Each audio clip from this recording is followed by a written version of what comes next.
when you pull up on the battlefield, you will see over 150 living history volunteers with the British encampment and the American encampment. There'll be weapon firing, cannons going off, so brace yourself because that just happens periodically. And it's actually the lifestyle of the people who won that magnificent battle back in 1815. We'll be having the reenactment and the celebration for the Battle of New Orleans, which is one of the centerpieces of St. Bernard. I think more than anything else, Chalmette and the battlefield and the battle is probably, without a doubt, the centerpiece, and what people know St. Bernard far more than anything else. And what type of events will there be? Well, they're going to be the reenactment, and they'll have the players there. They're going to have people who are going to show us what's going on, what went on during those periods of time, the historical significance of what occurred during the battle. It's our culture. It's part of it anyway. And it's a mainstay. It's what people know us for. People know the Chalmette Monument. They see it. It's an historic event. It's a national monument. So it brings, and it's the focus. It's the centerpiece of St. Bernard. Where we're standing right now is the site, or the location of the Battle of New Orleans on the Chalmette battlefield. Battle took place January 8th, 1815. On that day, it was a cold, windy day, wet. 4,000 to 5,000 American soldiers behind a built mud wall were attacked by 5,000 to 7,000 British troops as they came marching across an open field. In 20 minutes of heavy fighting, the British troops were soundly stopped, soundly defeated on that day. 2,000 British casualties, we estimate, and probably about 20 American casualties. These are estimates. We will never really know the true number of casualties on either side. It is the last major event during the War of 1812, and specifically the last major battle during the war. The weekend of our Living History event is January 11th and 12th, 2013. On the 11th, that's a Friday, we have school children that are coming out to the battlefield. It will be a day especially devoted to the children. We have a camp set up, an American camp. We have a British camp set up.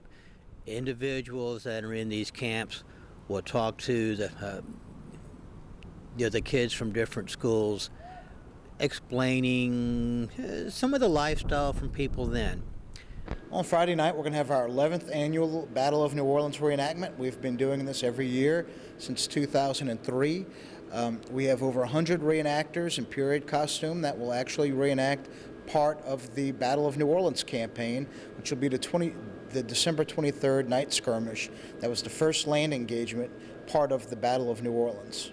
This is a very important battle. It's not as famous as the January 8th battle, but this is what bought General Jackson time to build the earthworks that served as our main defense during the British attack on January 8th, 1815. This reenacts the American attack on the British camp at the Villeray Plantation.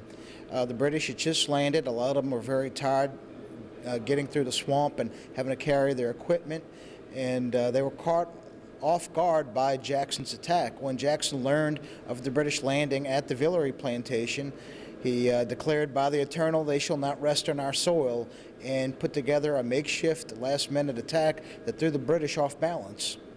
Tell us what will people see when they come on Saturday? They're going to have living history demonstrations at the park. There will be cannon firings at the park. People have an opportunity to visit the camps of the British and the American reenactors. They'll see musket demonstrations, they'll see cannon demonstrations, they'll see how people lived back then, how they cooked, how they lived in the camps 200 years ago. Why is it important that people understand this living history? Well, because it's part of our American story. They get to see how people lived 200 years ago, and it brings history to life. It helps generate interest for people who may not know a lot about history, that have that much interest in it, and seeing something like this may spark an interest where people will start reading more about the American story.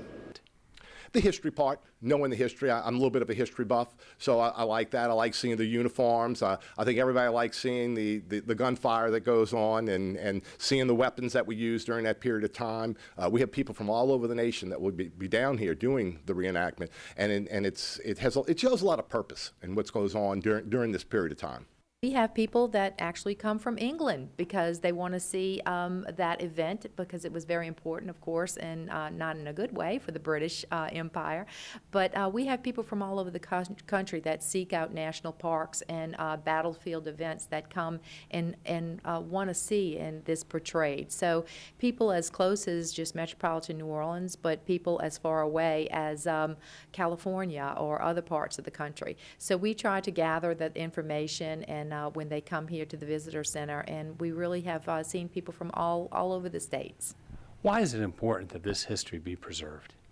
Well, we like to coin a phrase saying if it wouldn't be the victory at the Battle of New Orleans, we'd all be speaking the Queen's English. And that's true because it was the greatest American land victory. We were very much the underdogs, and we defeated the elite British Army.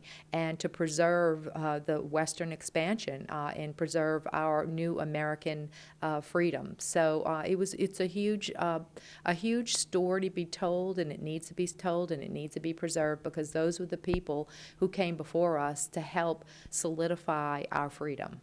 What else can people do in St. Bernard Parish when they come for that weekend? Well, we have a lot of things. And you know, we talked earlier about the fishing industry. You know, we have some of the best fishing and hunting in the entire nation, not just in the entire state of Louisiana or the southeastern part. You know, we're noted for our fishing industry, both the commercial industry as well as the sport fishing here. So there's a lot of that available. We have some very nice and unique restaurants, that the Rocky and Carlos and the Mimi's. And the food, as much as people talk about the food of New Orleans, it's very similar to the food here in St. Bernard. Some of the other issues is the Aslinos Museum, the old Beauregard Courthouse. These are the centerpieces in the center stone of eastern St. Bernard Parish that we're very proud of and that we have just recently reopened after Hurricane Katrina. These were places that were totally destroyed during Hurricane Katrina that we brought back, and we brought back natural.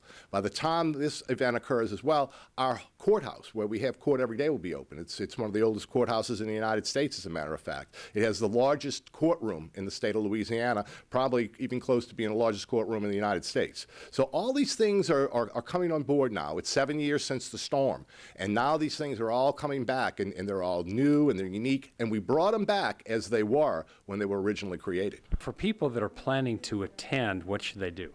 Well, they can come here to the St. Bernard Visitor Center, our new visitor center located at 409 Aycock Street in Arabi, which is just down the road from the National Park. There'll be no parking at the Chalmette Battlefield for the actual event, so you will have parking here at our new open-air farmers market and visitor center, catch a free shuttle over to the battlefield, and that will be running throughout the day, and you'll catch it back when you're finished touring the park service. And so it's an opportunity to see the battlefield and see a great visitor center, and also that Saturday morning they will have some arts and crafts and seafood farmers market here for people to enjoy as well.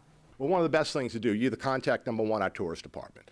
Number two, we have an excellent website, and I invite them to go on our website and look for the events that are going to be taking place during that period of time.